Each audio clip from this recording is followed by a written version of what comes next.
One Piece chapter 1069. Now this chapter was amazing because the implications of what was revealed in this chapter is insane, because here we get some aspects of the origins of devil fruits and how they came to be. And this is something that a lot of people have theorized about for years upon years, and here we finally get that revealed to us. And again, some people had very similar ideas to this, and I've also theorized about devil fruits as well, but I could never pinpoint what it could actually be because of the paramecia class. That's what really baffled me. Logias and Zoans makes a lot of sense, but when it came to the paramecia class and having all these weird devil fruits, that's where my theories sort of break down. And with this chapter, it makes a lot of sense now why certain devil fruits exist, right? Like the jacket fruit, right? All these weird devil fruit. And this concept is not actually a new concept. We've actually seen this concept in other shows as well, like Jujutsu Kaisen, Chainsaw Man. They have the same sort of elements in their stories as well, and I'll elaborate more on that as we move forward. Now, before we keep going, guys, I'd appreciate it if you dropped a like. Let's go for 500 likes. Hit the bell if you want to get notified, and subscribe if you're new here. Now, I'm not gonna hold you guys. We're diving right into the main sauce of this chapter: Luffy versus Rob Lucci. Now, this encounter was very surprising and very impressive coming from Rob Lucci, because no one expected him to do as much as he did in this chapter against a Gear 5 Luffy, mind you. Now, initially, we didn't think this was going to be an extended battle because of several reasons, and reasons also in this chapter that was mentioned, right? A lot of people were of the assumption that Rob Lucci was going to get one shot or overwhelmed, but it turned out way differently than I think most people expected. Of course, given Rob Lucci's nature, I knew some sort of battle would take place because he hurt Atlas, right? And again, Atlas was someone that helped Luffy as he gave the Straw Hats food earlier in this arc, so this was someone that Luffy felt indebted to, right? So some battle for sure had to take place, right? And also we have to take a look at Rob Lucci in his nature, right? This guy is a no joke character and takes things very seriously, and we're obviously seeing that here in this chapter. So we expected a clash of swords to happen, but in this chapter we actually got a full-blown fight between Luffy versus Rob Lucci. Now this is a very interesting approach that Oda has taken, because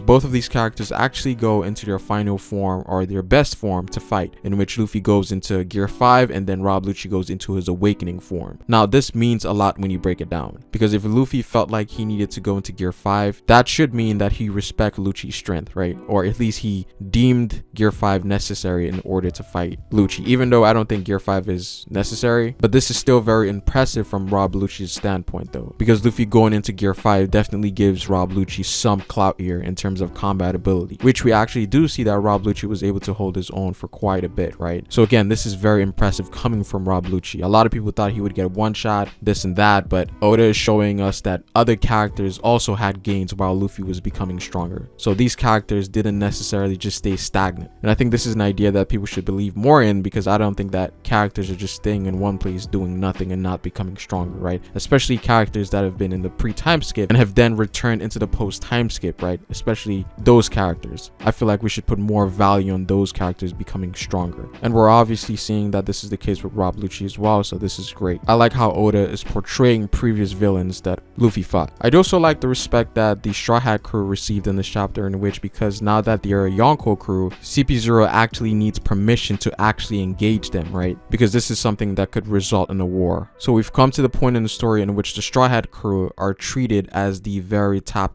tier pirates, right? And it's honestly great to see. Now, going back to Rob Lucci here, there's something I do want to mention when it comes to his awakened form. Now, his awakened form looks amazing. This is honestly better than any of the ancient Zoans that I saw with the Beast Pirates, right? I feel like this form just blows them out of the water. And this theory even proved my idea even more now, because again, I was of the assumption that none of the Beast Pirates were awakened, including Kaido, right? Because in this chapter, Oda distinctively makes a difference between what the forms are. In this chapter, there's a title box stating Lucci's form, in which it states that this is his awakened form, in which it tells us that awakening for Zoans is an actual different form. And this is something that I've always stated for the longest when it came to the Calamities, the Flying Six, and also Kaido. Now with Kaido, there's more things you can say about him with the flaming form, that could be his awakening, and the other different variations of the hybrid form that he had. But again, Rob Lucci gets a title box and Kaido doesn't. I feel like that says something. And again, that proves my point even more, that again, none of those guys were awakened, because it seems that Zoan awakenings are extremely hard to obtain. Now, not necessarily hard to obtain, but more so to maintain your sort of consciousness or your personality within your awakening, because we know that the jail guards from Impel Down are awakened, but they lose their personalities. So the difference that we're seeing here is that once a user is able to awaken and then keep their personality, it results in this new transformation that we are seeing here. And that's what we're seeing with Rob Lucci and Luffy, right? And it seems that there's a theme with them having this cloud around your body, which makes them look like they're some sort of deity or a god, because I think the clouds in Japanese mythology or lore is related to like divinity, a sort of transcendence, right? So it would seem that this is what a true Zoan awakening should look like, not the ones that we saw in Impel Down. Those guys have just gotten their bodies taken over. This is an actual case of a person awakened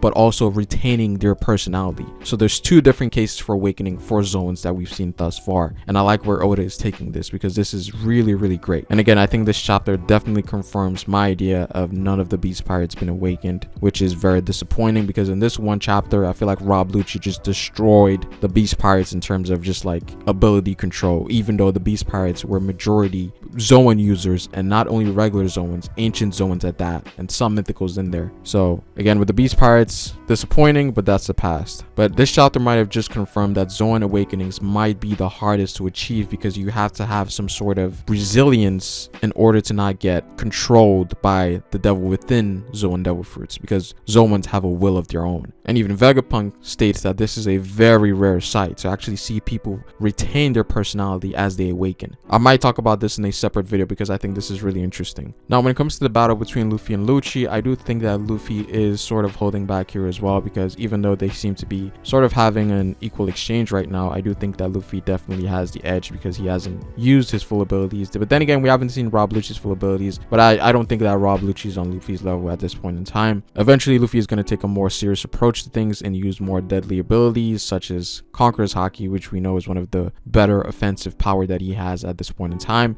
because when they clashed, when Rob Lucci and Luffy clashed, Luffy did not use Conqueror's Haki. So that's one thing that Luffy is definitely holding back here. But regardless, I do still think that this is very impressive coming from Rob Lucci. And I think apart from Luffy's mythical Zoan form, I think this is probably one of my favorite Zoan forms I've ever seen in the story. Yeah, definitely better than all of the calamities, I feel like. Now, we do also get some lore piece in this chapter as well. And again, as I mentioned earlier in this chapter review, that this chapter had massive implications. This is what I was talking about. And here it basically tells us the origins of devil fruits and how they came to be in the One Piece world. Now, there's obviously more specifics that's missing, but I think we're getting pieces as we move forward in the story. But this is a huge chunk of it, and it's mind-boggling to say the least, right? But here it essentially tells us that devil fruits are born out of the desires of humans. So essentially, this is like the manifestation of what people desire to be. And this is why we have the Paramecia class, right? That's why the Paramecia class is so diverse, because some people eventually wish to become these weird things, and it resulted in these weird devil fruits being created. And so as far as people continue to yearn for these things, devil fruits will never disappear. And this is why the devil fruit reanimation theory exists, right? In which devil fruits, when the user is killed, it goes back to another fruit and comes back into this world, because people still yearn for that idea or desire. And in a sense, this makes devil fruit users individuals that shouldn't exist and are things that exist within the minds of people actually being manifested into reality, and thus making them abnormalities within the world. And Vegapunk also states that this is the reason that they are hated by the sea, the mother of all nature, because they are things that naturally shouldn't exist, and the sea is sort of the mother of all things that should exist. That's why they counter each other. I'm not gonna lie, I really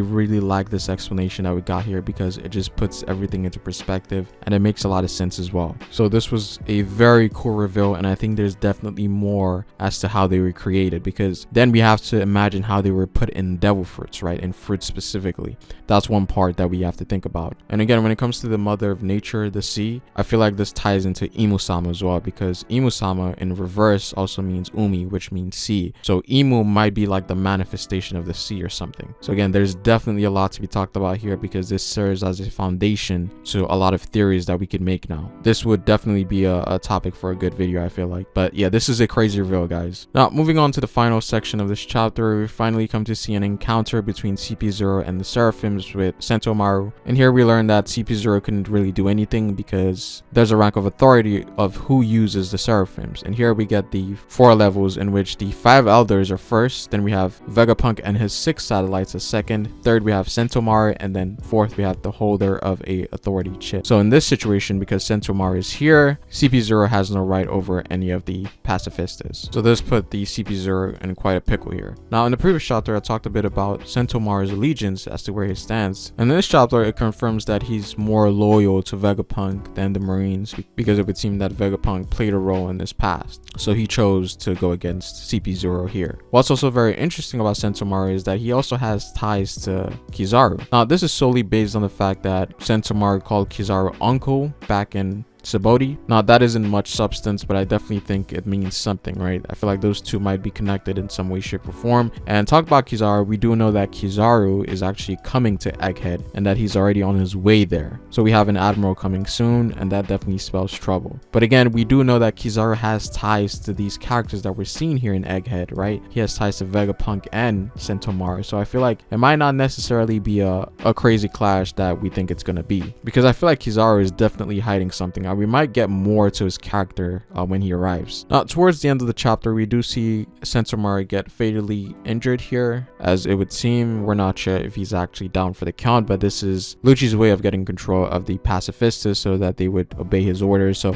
now it's looking like it's going to be Luffy versus 3 pacifistas or 4 pacifistas and Rob Lucci, which is very reasonable to put up against the Yonko, and it would definitely make Luffy use more of his OP abilities, right? And Conqueror's Haki. And again, when it comes to Rob Lucci, even though he's a quite decent fighter, we do also know that he's an assassin as well, and is definitely someone that takes advantage of situations. And that's what I really like about Rob Lucci. So I definitely can't wait for things to unfold. But that is pretty much it for this video, guys. I'd appreciate it if you dropped a like on this video. Comment down below what you guys think. Subscribe if you're new here. Hit the bell if you want to get notified for future content. You can follow me on Twitter at Ferrospace. But it is Ferro, guys, and I will see you folks later. Peace.